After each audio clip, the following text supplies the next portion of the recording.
argitanii hoggansi KFO har'a yeroo dheeraa booda wal argee jira, walitti makameeti jira. Akkuma duraanii ibsee egaa har'a gurmeessa ayyaanoon wajjiniin argama. Gurmeessa akka koree miseensa koree hojii raawwachiiftuu KFO akkasumas koree liigii dargaggootatti immoo itti aanadha. Mee olmaa guyyaa irraa KFO nutti himi, guyyaan kun si maal? Olmaan guyyaa irraa KFO waan baay'ee nama gammachiisudha. Keessumaa hooggantoonni KFO dhiibbaa siyaasaa biyya kanaatiin gargar faca'anii turan iddoo tokkotti deemanii wal arganiiru. Wal arguu immoo dhimmoota biyya keenyaa yeroo ammaa kana bal'inaan ajandaa guddaa ta'e kaasanii adeemsi siyaasa KFO gara fuulduraatti maal ta'uu akka qabu irratti dubbataniiru. Kana malees miseensota sadarkaa godinaa jiranii wal arguudhaan akkamitti istirateejii haaraa baasnee adeemsa keenya gara fuulduraatiif qophii barbaachisu goona isa jedhu irratti wanti baay'een dubbatameera. Kanaan alas hidhamtoonni siyaasaa mana hidhaa turan, hoogganaan siyaasaa biyya alaa ture, hundumti isaaniiyyuu iddoo kanatti deebi'anii yommuu wal arganii korma qalanii eebbifatanii hojii gara fuulduraatti taasifamu irratti yaada walitti dhufeenya gaarii miseensota jiran hundumaafuu abdii horu irratti dubbatanii walii galaniiru jechuudha. Kun egaa KFO'dhaaf carraa gaariidha. Miseensonni isaa kun deebi'anii wal arguun isaanii akkasumas uummata Oromootiifis abdii gaariidha waan ta'eef oolmaan guyyaa har'aa KFO baay'ee kan nama gammachiisuu fi qabsoo gara fuulduraatti taasifnuufis abdii kan namaa kennu ta'uu isaati kan irraa hubanne jechuudha. Mee keessoo dhaabaa haa ta'u malee egaa tarii kan miidiyaatti himuu dandeessu jiraate har'a maalti irratti mari'attanii akkasumas immoo iddoo biraatti namoonni waan dhufan fakkaata iddoo biraatti simannaadha warri kun eessaa dhufanii mee walumaa gala naannoo sanatti waan ta'e nutti. Akka dhaabaatti wantoonni dubbatanii KFO'n yeroo miseensonni isaa hidhamanii haalli siyaasa biyya kanaa yaaddessaa ta'ee rakkoo ta'e kana keessatti aantummaa saba isaatiif qabu, aantummaa miseensa isaatiif qabuun tarkaanfii waan gurguddaa fudhateera. Tarkaanfii inni fudhate keessaa tokko filannoo itti guutiinsa yookiin immoo filannoo aangoo jechuun dandeenya. Filannoo aangooti malee filannoo sabaati jechuun dandeenyu. Filannoo aangoo keessatti miseensota gogatee filannoo keessa seenuu hin danda'u. Yeroo Oromoon kaabaa kibba bahaa dhiyaatti rakkoo hamaa kana keessa jiru kana keessatti filannoo keessa galee taphachuun irra hin jiraatu wajjannoo jedhu fudhachuudhaan filannoo bara kanaa keessa hafeera. Filannoon keessa hafe kuni dirree Oromiyaa keessatti paartiin biyya bulchaa jedhu dorgomaa tokko malee sagalee akka barbaadetti ammarratee ani mo'adheera jedhee eenyu wajjin dorgomee akka mo'atti nuun galu. Kun akka jabina KFO'tti KFO'n aantummaa saba isaatiif qabu yeroo Oromoon kallattii garaagaraatiin ajjeefamaa jiru, hidhamaa jiru, dararamaa jiru kanatti aangoo barbaacha qofa akka hin taane aantummaa sabaatiif qabsoo keessa akka gale kan ibsu jabina isaa ta'uusaa dubbatameera. Inni lammaffaa keessumaa obbo Baqqaleen yeroo 3 mana hidhaatti deebi'ee yeroo 3 kanayyuu paartiin koo otoo hin diigamiin, otoo hin hiramiin ejjennoo qabuu fi murannoo qabuun deebi'ee paartii koo akka paartiitti arguutti gammachuu guddaan natti dhaga'ama ejjennoo jedhu kaasanii dubbachaa turanii. Akkanuma obbo Jawaaris paartiin kun haala yaaddessaa hamaa keessatti yeroo uleen itti baay'atu, yeroo hidhaan itti baay'atu, yeroo gidiraan itti baay'atu kanatti otoo hin baqatiin abdii siyaasa Oromoo ta'ee hafuusaatiif paartii kanatti dabalamuu kootti nan boonaa gammachuu guddaan natti dhaga'ama ejjennoo jedhu ibsatanii turanii.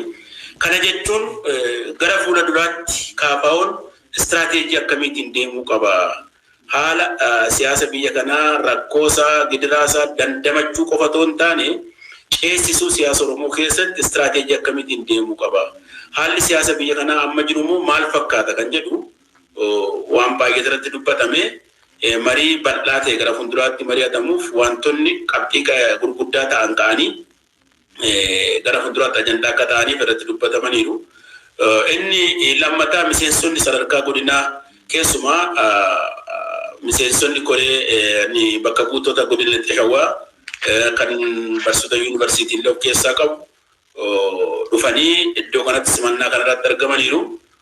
Maal gochuu akka qabnu, akkamitti wajjin hojjechuu akka qabnu, siyaasa keenya modernaayitii keessumaa siyaasa ammayyaa ta'e siyaasa aangoo qawweedhaan ajjeesuudhaan hidhuudhaan gidirsuudhaan qofa otoo hin taane siyaasa ammayyaa yaadaan mo'atu biyya kana keessatti dhugoomsuudhaaf tattaaffii kaafaa'uun amma gochaa jiru kana caalmaatti guddisuun bifa kamiin danda'ama, hayyoota biyya kanaa bifa kamiin hirmaachisuu dandeenya, dargaggoota biyya kanaa bifa kamiin hirmaachisuu dandeenya. Erga hirmaachisne immoo istiraateejiin irratti hirmaachisne kun immoo istiraateejii ifa ta'e tokko ta'uu irra jiraata. Isa jedhu kaafamee dubbatameera. Gama biraatiin haala qabatamaa siyaasa biyya keenyaa keessa jiru kana keessatti yaadota gurguddaa tokko jira. Yaadota gurguddaa jiran kana immoo kaafaa'uun bifa kamiin keessummeessuu qaba yaada jedhu irratti dubbatameera jechuudha har'a guyyaa har'aa kana. Kana jechuun mariin kun marii jalqabaati. Miseensonni kun yoo xiqqaate waggaa tokkoof ji'a 8 oliif gargar fagaataniiru. Isuma duras sababa koronaatiin naannoo ji'a lama addaan turan. Walumaa gala waggaa tokkoof ji'a 10 kan gargar fagaatanii turan guyyaa har'aa wal ga'anii qabxii siyaasa biyya kanaa bu'uura ta'u jijjiiruu danda'u irratti yaada wal jijjiiranii marii bal'aa gara fuulduraatti bulfataniiru jechuudha. Gaariidha. Koree kaafaa'oo godinaalee adda addaa kaan isaanii shawaa dhiyaate namoota beekuun as keessatti argaa jira. Egaa mariin akkasiis akkuma ati jettee waggaa tokkoof ji'a 10 sababa adda addaa koronaa dabalatee hidhaa dabalatee waggaa tokkoo fi gara ji'a 10ti tojetteerta. Mariin namoonni haadha mana hidhaatii ba'anii kaan alaa deebi'anii godhamu kun yeroo Oromiyaan haala hamaa keessa jirtu walloon guyyaa guyyaadhanii ajjeefamaa jiru duraan diroonidhaanii amma hidhattootaan karrayyuun abbootiin gadaa irraa rashaanamanidha. Wallaggaa balballi itti cufamee yeroo itti dukkana keessa jechuun hin danda'ama. Yeroo qobaatti reebamaa jirudha. Egaa Boorana amma Gujii Harargeedha amma Booranaatti rakkina guddaa keessa akka jirudha. Yeroon kun Oromooni yeroo murteessaadha. Marii kana yeroo sin adeemsiftanitti egaa gama tokkoon yeroo egaa warri kaafaa'oo keessa jiran hidhamtoonni siyaasaa ammi tokko ba'anii jedhani kanatti gama tokkoon immoo kan hoggantoonni adda bilisummaa Oromoo ammallee mana hidhaa keessa jiru. Obbo Daawud Ibsaa mana keessatti mana akkan sochoone godhamaniiti jiru. Tarii gara kaafaa'ootiin dhimma kanarratti wanti jedhamu maal inni gurmeessa?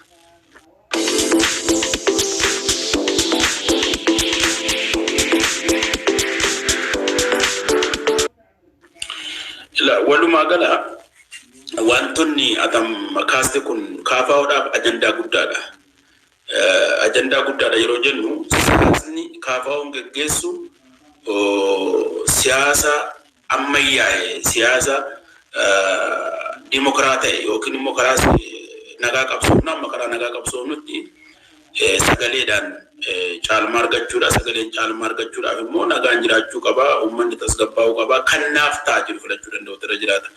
Yeroo iddoo garaagaraatti namni ajjeefamaa jiru kanatti namni hidhamaa jiru kanatti qeerraa baqachiifamaa jiru kanatti rakkoon gurguddaa jiru kana keessatti annaaf ta'a jedhu filachuuf namni carraan qabu.